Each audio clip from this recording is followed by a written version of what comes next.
Alright, ladies and gentlemen, people have been asking me how I feel about this Dez franchise situation, but Dez has been tagged. I really have no emotion behind it, which is, it's really sad because you guys saw the video I made a few days ago before, you know, all that mess about Dez came out, and I was like, pay the man, but now I'm just like, I have to just sit back, trust Stephen Jones, Will McClay, whose name I've been hearing ever since all this turnaround has happened in Dallas. I have to trust them in this situation concerning Dez. Now let me explain that the franchise tag thing. It's a 1-year salary, and it's the average of the top 5 salaries of receivers in the league. So Dez is going to get, I think it's, yesterday they were reporting $12.8 million. I don't know if they changed that because I was getting the final numbers.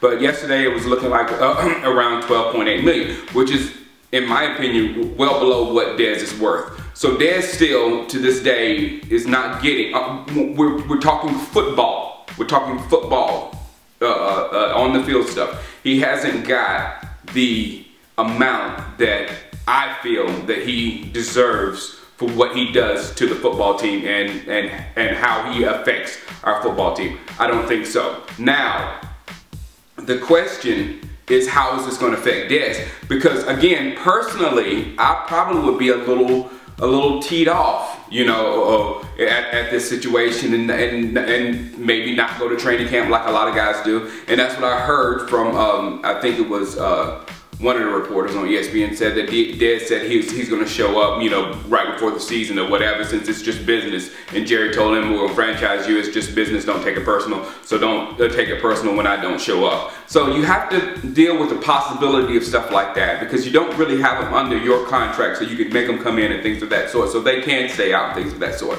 So it could not end up in a good place if, you know, he's an emotional guy. You know, if he takes it even further, or if he gets his feelings hurt, or he gets into his feelings, we don't know. But we're taking a chance on that right now, which scares me, because the only reason I can think of that we would take a chance, knowing what this guy does on the football field, knowing how this guy affects our entire team on a daily way during training camp and beyond, is the Cowboys may know something, or the Cowboys may fear something. Now I think those are two different things. I think if the Cowboys fear something has happened in Dez's past that may, you know, they heard it may, you know, be as bad, or whatever, you heard the rumors, like, I don't want to regurgitate them. But if they have reason to believe some of this stuff could be true, and they want to protect themselves unless some of this, you know, in case some of this comes out or whatever, then I totally understand the move.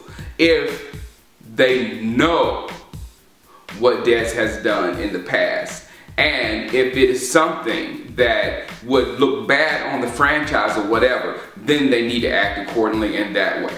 You know, you don't want to bring down the star. You don't want to bring down what has happened in Dallas or whatnot. So all that's going on, and the bottom line is, what do I think about it? I can't think about it because I don't know. I don't know what the Cowboys know. I have no idea what the Cowboys know. So what I'm saying is just really worthless. All I know is that from a franchise-wise, this puts us in a pretty decent spot as far as money and things of that sort. I don't know what we're gonna get from the player. And there's something else. I didn't put it on the board, but there's something else that kind of bothers me, and no one is really taking it serious, and I'm hoping that it's just not a serious thing. But he is a non-exclusive, he was tagged with the non-exclusive franchise tag, which means he can negotiate with another team, and they would have to give up 2 first-round draft picks and whatever salary they're gonna have to pay for Dez. Now I'm like, if I am the Oakland Raiders, when I have a cap that's just as big as it is, and have a new rookie quarterback under a rookie deal, and I know I'm going wide receiver in the draft, why wouldn't I replace that wide receiver with that number one with Dez and give another one next season, and I have a proven wide receiver to go with that rookie, that second year quarterback phenom or whatever they got going on in Oakland or whatnot. I don't see why you wouldn't do that. Same thing goes to Jacksonville. Jacksonville's got more money. Why wouldn't they say, hey Dez, here's the cash. We got a nice shiny new quarterback that you two can go be together for the next 8-10 years. You know, but we won't last 10 years. But you know what I'm saying? You can be together forever, and we're building something. And Jacksonville can get Sue. They can get all kind. They can load up there. You know what I'm saying? So I don't. That's a little bit scary to me. Because if Dez is going to get a humongous contract, the biggest contract for a wide receiver, which, you know, he was going for, from another team, and going to get, you know, 12.8 from us, and that whatever that offer was, that offer that we offered him was really pathetic. It was really pathetic. You know, one of those things. So, I don't know. And then on the Cowboy side, again, the franchise, that scares me because I know what kind of guy Dez is. But from a franchise standpoint, if somebody's going to give us 2 firsts for Dez, then you got to take those 2 firsts and the money and all the money and use that money to bring us a suit and us some defense and get one of those phenoms in the draft, because the draft is wide receiver heavy. The point is, we got Tony Romo, we have a quarterback, so all we got to do is bring some good receivers in and we can keep this train running or whatever. Okay, now enough with the Dez situation. Again, I don't know how I feel about it. My bottom line is I don't know how I feel about it, because there's so many elements of this situation that I do not know, and I'm not privy to that information. So we're just gonna have to sit together, hold hands, and watch this Dez situation and hope it comes out the best. And as I said, from an organizational standpoint, if I take my fan mind out of it, and I take all those catches and everything Dez has done, if I take all that out of my head from an organizational standpoint, it looks pretty okay at this point. All right, next we have DeMarco Murray.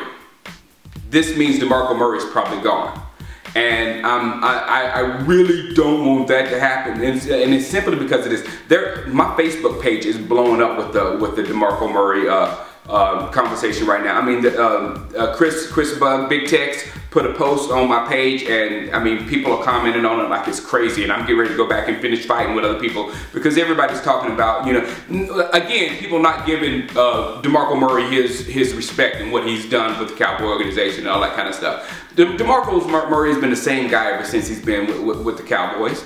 You know what I'm saying? From his averages before the line got put together to the averages where the line is put together, whatever. And right now, I think the line and DeMarco, they work together. And it's not because of the averages. It's when they need yards, they get them. When they need first downs, they get them. They know how each other works. It's chemistry. It's chemistry all put together. And a lot of people want this other guy. My God, the potential of Adrian Peterson behind our offensive line with Tony Romo and Dez Bryant in the outside is unthinkable. It's like crazy. But again, it is potential. We had a Super Bowl offense, in my opinion, a Super Bowl caliber offense last season that ran, and they have incredible chemistry together. They know what each other is doing. They know how to execute everything together, and they got it done. Broke records. I mean, DeMarco erased Emmett from the record books. So the people that was put together last year, it worked. It wasn't a theory. It wasn't, oh my God, that was gonna look great. It wasn't what people think. It actually happened in real life. The Adrian Peterson thing is, oh, we think he's going to be the greatest, and you have every reason to think that because it's a monster. But again, how many times have we seen these dream team situations happen in the NFL and they turn into nothing because of chemistry? Right now, the offense has chemistry, and I don't know how saving money goes into breaking up chemistry. You know, chemistry is what you need. It's the #1 thing you need to win and get to the next level. The saving money thing, that's the backside. That's the other stuff. But if you got a team and a formula that's working, I don't know how you break that up just to save some money.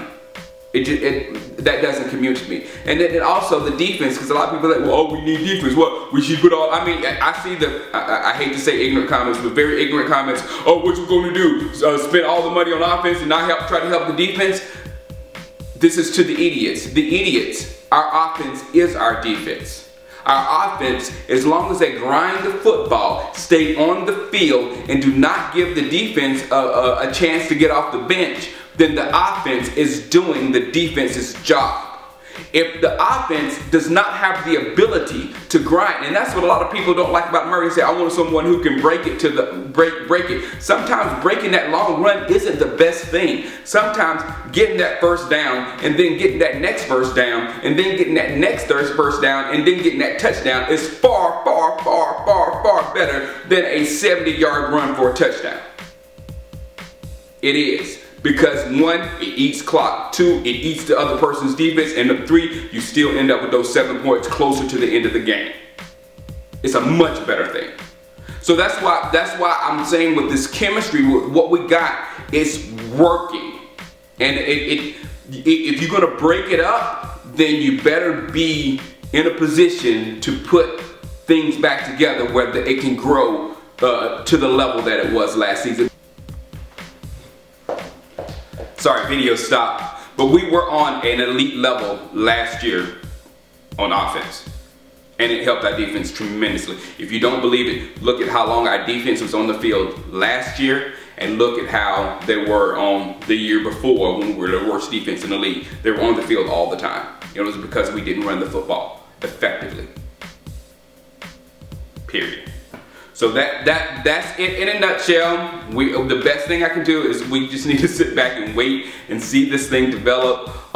It's exciting. The running back situation is exciting because you got a chance to put another running back, maybe a rookie running back, maybe Adrian Peterson, or maybe my thing. Shoot, man, CJ Spiller is my most favorite college player ever. I'm a Clemson fan, and trust me, there are some athletes coming out of South Carolina. I mean, there's South Carolina people all up in the league doing things. A.G. Green, there's a lot of studs in South Carolina, and CJ just was an almost legendary status while he was at Clemson. So I'd love for him to be in Dallas. I'd be laying on that star crying if CJ Spiller ended up in Dallas. But that's the kind of thing that we're all experiencing. It's an excitement to have a new running back to see what they can do behind our offensive line against somebody who's actually proven it in a system that is actually working right now. It's a difficult decision, man. Difficult decision. All right, holla at you. Peace.